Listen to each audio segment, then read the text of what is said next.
मौन का क्या महत्व है, आज हम इसे एक छोटी सी कहानी के जरिए जानेंगे और समझेंगे कि मौन रहना, चुप रहना, शांत रहना हमारे जीवन के लिए क्यों जरूरी है।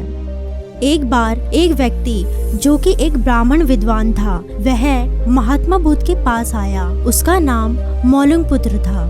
वह बड़ा ही जिज्ञासु विद्वान था, इसीलिए उसके पास बहुत सारे प्रश्न थे पूछने के लिए। ढेर सारे प्रश्न, समस्याएं ही समस्याएं। बुद्ध ने उसके चेहरे की तरफ देखा और बोले, मौलुंगपुत्र, एक शर्त है, यदि तुम मेरी शर्त पूरी करोगे केवल तभी मैं तुम्हारे सारे प्रश्न के उत्तर दे सकता हूँ।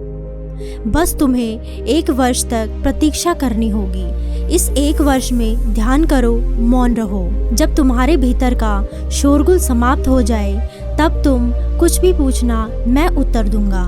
ये मैं वचन देता हूँ। मौलुंगपुत्र चिंता में पड़ गया कि 1 वर्ष तो बहुत लंबा समय होता है और इतने समय तक मौन रहना, तब जाके ये मेरे प्रश्नों का उत्तर देगा। और कौन जाने कि वो उत्तर सही होंगे भी या नहीं, और मेरा 1 वर्ष तो बिल्कुल बेकार चला जाएगा। अब क्या करना चाहिए? वह दुविधा में पड़ गया। वो यह शर्त मानने में थोड़ा झिझक रहा था। तभी बुद्ध का एक दूसरा शिष्य, जिसका नाम सरीपुत्र था, जोर जोर से हंसने लगा। वह वही पास में ही बैठा था, एकदम खिलखिलाकर हंसने लगा। मौलुंगपुत्र अब और भी ज्यादा परेशान हो गया। उसने कहा, क्या बात है, तुम क्यों हंस रहे हो?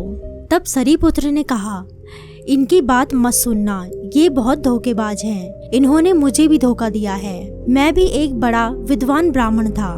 मेरे भी मन में बहुत सारे प्रश्न थे पूछने के लिए, लेकिन इन्होंने मुझे फुसला लिया। इन्होंने कहा, साल भर प्रतीक्षा करो, मौन रहो, ध्यान करो। 1 साल बाद मुझसे पूछना, मैं उत्तर दूंगा। लेकिन साल भर के बाद कोई प्रश्न ही नहीं बचा पूछने को, तो मैंने कभी कुछ पूछा ही नहीं और इन्होंने कोई उत्तर दिया ही नहीं। यदि तुम पूछना चाहो तो अभी पूछ लो। बुद्ध ने कहा, मैं अपने वचन पर पक्का रहूंगा।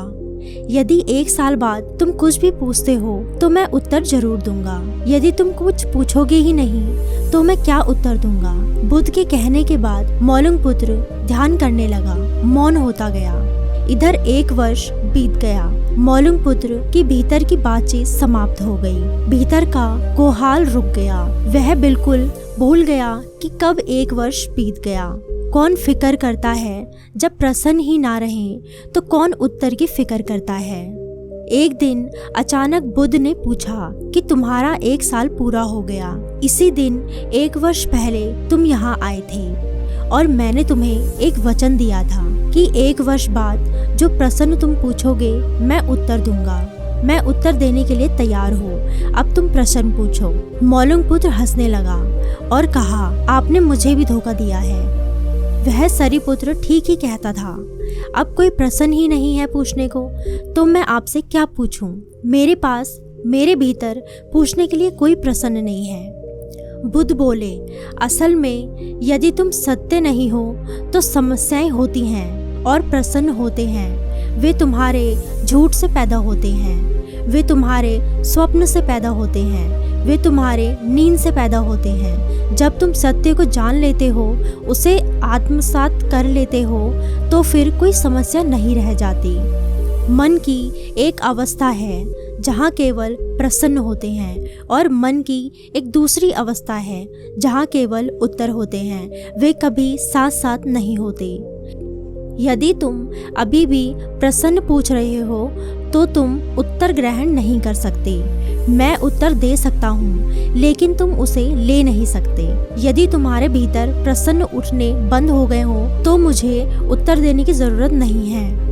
मन की एक ऐसी अवस्था उपलब्ध करनी होती है जहाँ कोई प्रश्न ही ना उठे। मन की एक प्रसन्नता हित अवस्था ही एकमात्र उत्तर है। यही तो ध्यान की पूरी प्रक्रिया है। प्रश्नों को खत्म कर देना, भीतर चलती बातचीत को खत्म कर देना। जब भीतर की बातचीत रुक जाती है तो आसिम मौन छा जाता है। उस मौन में ही हर चीज का उत्तर मिल जाता है, जहाँ कोई समस्या नहीं रह जाती। यही मौन का महत्व है। इसी तरह की वीडियोस देखने के लिए वीडियो को लाइक करें, चैनल को सब्सक्राइब करें और बेल आइकन को प्रेस करना ना भूलें। मैं मिलती हूँ आपसे अगली वीडियो में, तब तक के लिए टेक केयर।